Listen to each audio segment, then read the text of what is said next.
Well, overall, it's a very good show. If we take it, participants, if we take the arrangement, everything was good. And as for the value proposition, when you gather the industry leaders, it's always good for the networking, for the knowledge, and for the experience.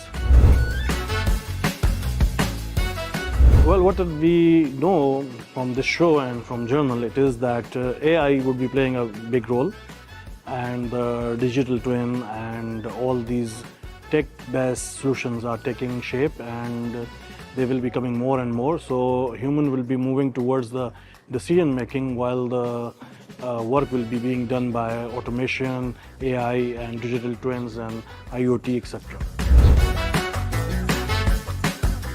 Well, the sessions were very well planned. The time, the people who were there, and the quality of the content. So it made a really good case that people should come here to learn about the manufacturing and logistic in general, and Saudi in specific.